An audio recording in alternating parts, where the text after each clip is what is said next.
नमस्कार मित्रों, अमराक्षी तंत्र में आप सभी लोगों का स्वागत करता हूं और ये आशा करता हूं कि आप सभी लोग अच्छे से होंगे, स्वस्थ होंगे, निरोगी होंगे। तो आज का जो मेरा टॉपिक है ये उन लोगों के लिए है जो जगह जगह चौकी चौकी पर भटकते रहते हैं, तंत्र से पीड़ित लोग, और कई धामों में जाते हैं पर अपनी जो परेशानी है उसका निवारण नहीं मिल पाता है, या मिलता भी है तो बहुत ज़्यादा भटकने के बाद। कई बार परेशानियां ठीक भी हो जाती हैं लेकिन अल्प समय के लिए, मतलब थोड़े दिनों के लिए। जैसे आप किसी धाम पे गए या किसी तांत्रिक बाबा के पास गए और उसने किसी तरह से करके ठीक भी कर दिया, पर फिर वहीं देखते हैं कि 2 दिन, 4 दिन, 5 दिन या 10 दिन बाद फिर उसी प्रकार से जो है परेशानियां बढ़ गई, तो मन फिर निराश हो जाता है। फिर हम क्या करते हैं कि दूसरे के पास जाने की सोचते हैं, फिर पता लगाते हैं कि अब किसके पास जाया जाए। उसके पास गए तो वह तो अपना ठीक हुआ, पर 4-6-10 दिन में फिर वैसे ही हो गया। फिर किसी तरह से पता करके दूसरे के पास गए तो पता चला पहले वाले ने जो बताया था, तो अब दूसरा वाला जो है तो वो दूसरा बता रहा है। सपोज करिए जैसे हम किसी के बारे में पूछने गए कि आखिर ये हमको परेशानी क्यों हुई, कहाँ से आई, किसने भेजा, किसने किया, तो पहले वाले ने कुछ दूसरा बताया था, दूसरा वाला बोल रहा है पड़ोसी है, पहले वाले ने बताया था कि पारिवारिक है।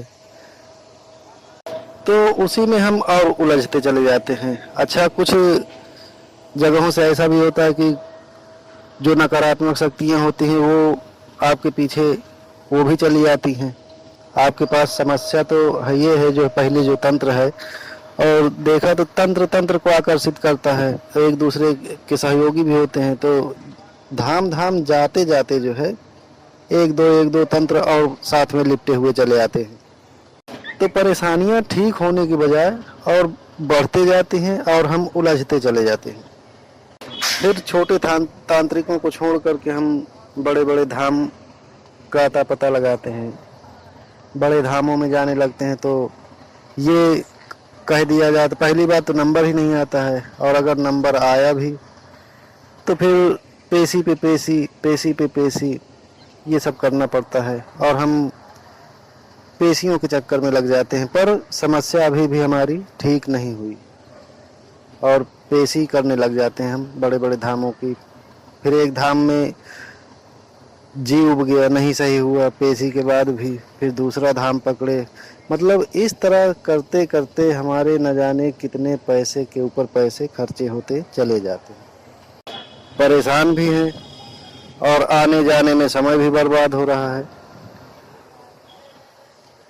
तो कहने का मतलब ये है कि जितना हम इन सब चीज़ों में परेशान हो रहे हैं और पैसे भी अनाप शनाप बहा रहे हैं, तो उसका एक सबसे अच्छा तरीका ये है कि हम अपने कुलदेवता या कुलदेवी की शरण ले लें।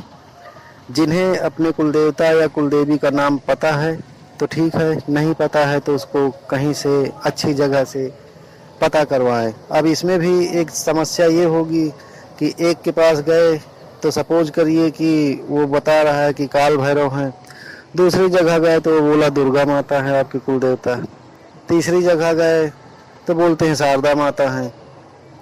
अब समस्या जटिल होती जा रही, पर 4, 6, 10 जगह जब जाएंगे तब कई बार ये पाया जाता है कि जैसे 10 जगह आप गए तो 10 जगह में 3 लोग आपको एक देवता का नाम बोलेंगे। सपोज करें कि काल भैरव है आपके कुल देवता। फिर अब आप उसमें से ये देखेंगे कि कितने लोगों ने सेम देवता का नाम बोला है। जैसे 3 लोग 4 लोगों ने काल भैरव का नाम बोला है, बाकी सब अलग अलग देवी देवताओं के नाम बोले हैं। फिर आप उसको पकड़िए जो 3 से 4 लोग आपको एक ही देवता का नाम बोले हैं, तो यही आपका असली कुलदेवता या कुलदेवी निकलती है। अब चूंकि बहुत समय से पता ही नहीं था तो आपका मिलते मिलते कुलदेवता भी मिल जाएगा, पर वो रूठा हुआ मिलेगा, क्योंकि बहुत समय से उसकी पूजा पाठ सब कुछ रुका हुआ है। तो अब वो भी क्रोध में होगा। पर धीरे धीरे करके उसकी पूजा पूजा अर्चना कर करके उसको मनाना पड़ेगा।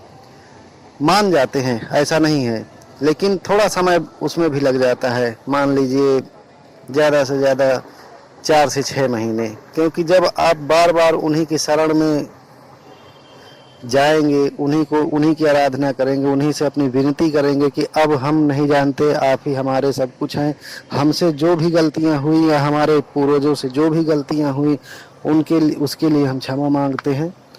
अब चूँकि आप हमारे मालिक हैं, कुलदेवता हैं या कुलदेवी माता हैं, तो आप हमारा संकट नाश कीजिए और अब हम आपको छोड़ करके कहीं भी नहीं जाने वाले हैं। इस तरह जब आप विधि विधान से रोजाना जल अर्पण करेंगे, पूजा पाठ करेंगे, बीच बीच में जो उनका खास दिन है उस दिन में जो है थोड़ा जो भी आपके पास है, जो उनका भोग प्रसाद लगता है, थोड़ा थोड़ा करके देते रहें। और सालाना या छमाही जो भी लगता है वो भी आपको पता करके जब ये सब देना चालू कर देंगे तो एक दिन कुलदेवी या कुलदेवता आपके ऊपर द्रवित हो उठता है और वो ये बोल देता है मन से कि चल ठीक है, क्षमा कर देता हूँ, हैं तो मेरे ही बच्चे, भले ही गलती हुई। तो मेरे मित्रों, जब आप ये करना शुरू कर देंगे तो आपको ना तो किसी तांत्रिक के पास जाना पड़ेगा, ना किसी धाम की पेशी करनी पड़ेगी। आपका देवता खुद आपका खुदा हो जाएगा, वही आपकी रक्षा करेगा और उसी कुलदेवी कुलदेवता को आपके ऊपर दया आने लगेगी और वो आपकी रक्षा करने लग जाएगा।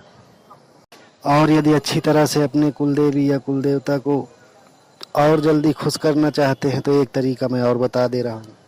जैसे कई बार हम सोचते हैं कि बाज़ार से ला करके चढ़ा दे रहे हैं, कौन बनाए, लेकिन एक बात ध्यान रखिएगा कि जब आप अपने हाथों से रोट है और जो भी आइटम है भोग प्रसाद का जो घर में बनाने लायक होता है, उसको जब आप उनका ध्यान करके उनके लिए आप खुद बना करके जब उन्हें अपने हाथों से अर्पण करेंगे तो वो भाव आपका जो कुलदेवता देखेगा तो वो भाव सबसे अलग होगा और उसकी प्रसन्नता सबसे तीव्र होगी।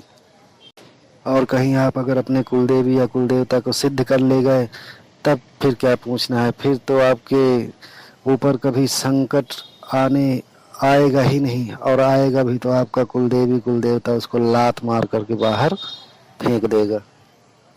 जिस किसी को भी कुलदेवी या कुलदेवता की सिद्धि करना होगा तो मुझे कमेंट कर सकते हैं, उसका भी तरीका मैं बताऊंगा। लेकिन आज मुझे यही बताना था कि आखिर आप लोग क्यों परेशान हैं, उससे आपका छुटकारा उन परेशानियों से कैसे मिलेगा। तो यदि आपको मेरा इस वीडियो में मेरी बातें अगर समझ में आई हो तो ये करके देख लीजिएगा और फिर 6 महीने साल भर बाद मुझे आप बताइएगा कमेंट करके कि मैंने क्या कहा था।